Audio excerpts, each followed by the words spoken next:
Good day. I am Irami Salak from BSIT4B, and this video is about installation of VMware, which is a tutorial on how to install VMware to your desktop or laptop. So before we start installing, let us first define what is VMware.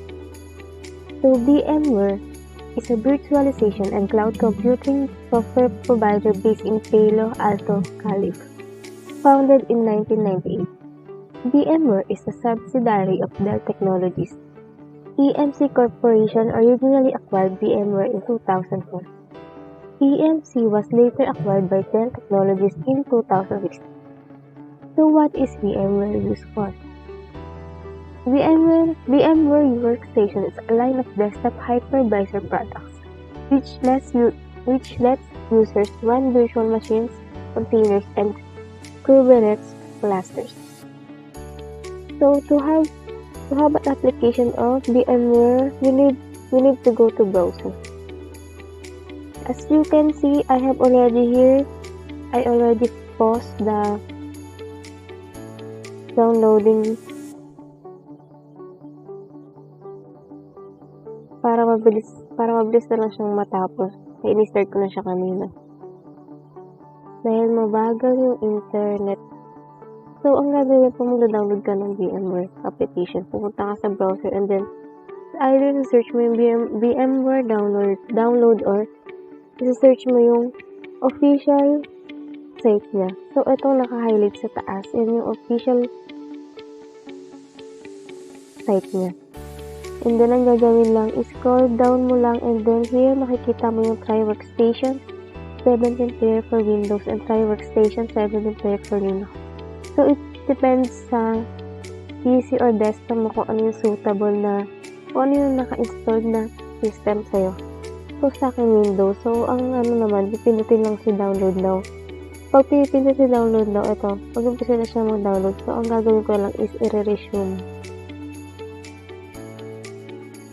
And so, mag-wait lang tayo ng ilang minuto na matapos and then proceed na sa installation process.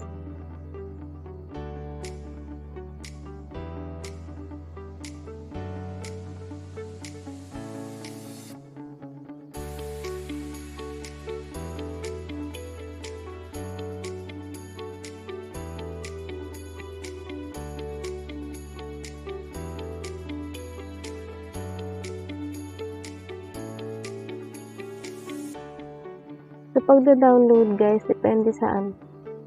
Pag malakas yung internet, mas mabilis siya matapos. Pero kung mabagal, like that, mabagal talaga siyang matatapos.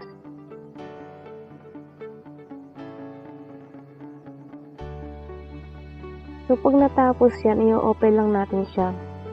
Ayan. I-click lang. And then, may lalabas. Hintayin natin mag-pop up sa window. And then, click lang si run. Ayan, and then yes. Ayan, so preparing for installation na siya. So wait lang ulit tayo ng ilang seconds. And I think yung VMware depende sa specs ng laptop.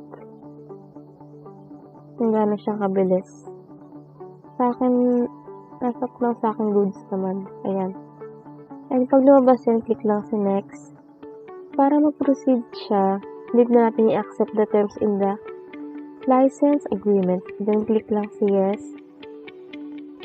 Click naman, it's up to you kung gusto mo i-change yung program files niya.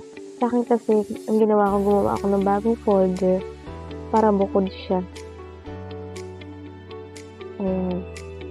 Then, click lang si next. Click lang ulit si next. Ito naman yung mga shortcuts ng VMware, like ito sa desktop, para pag matapos mo ito, makikita mo agad siya sa desktop. Then, click lang sa next. And then, click si install.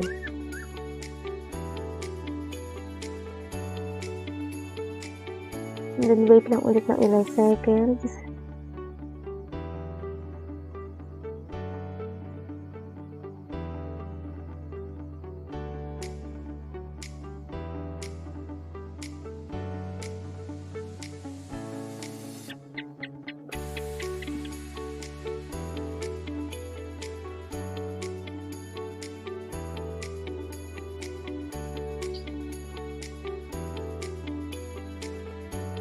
So, habang nag-i-install siya, may some advanced features ang VMware.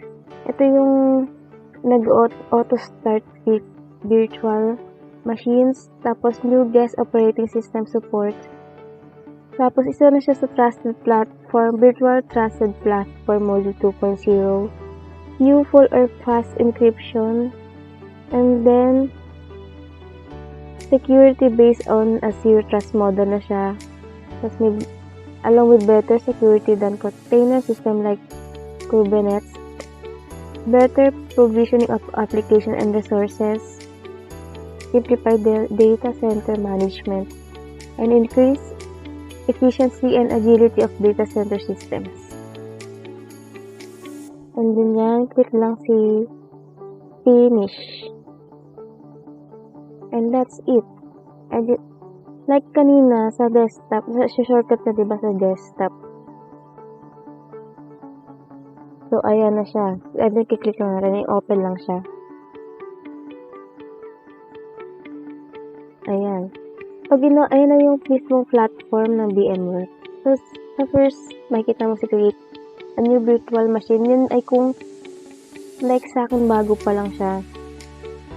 Kaya, if wala pong nakasave dyan, i-click lang sa create a new virtual machine. Tapos, sa open na virtual machine, yun naman ay kung may gawa ka na pass. So, yan ang kiklik mo para i-open siya.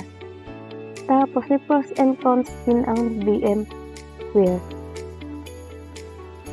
Ang pros niya, cost-effective software siya, which is nada-download lang siya sa browser, tapos easy to use kung pag-aaralan siya, tapos nakakapag-install din siya ng maraming operating system, and then madali lang ma-gets yung mga features niya. So, ang cons naman ng VMware, nagko-consume siyang a lot of memory, kaya need talaga ng high specs of PC and laptop. Tapos limited options lang siya sa with trial versions lang, like etong na-download ko kasi trial version lang siya, which is valid for 30 days. Tapos VMware struggles pag hindi mo inaral yung VMware, yung features niya, hindi mo siya magigets. So, that's all. Thank you. And then, magagamit ko na siya. Matatry ko tong create a virtual machine tsaka open a virtual machine kapag sa next video. That's all. Thank you.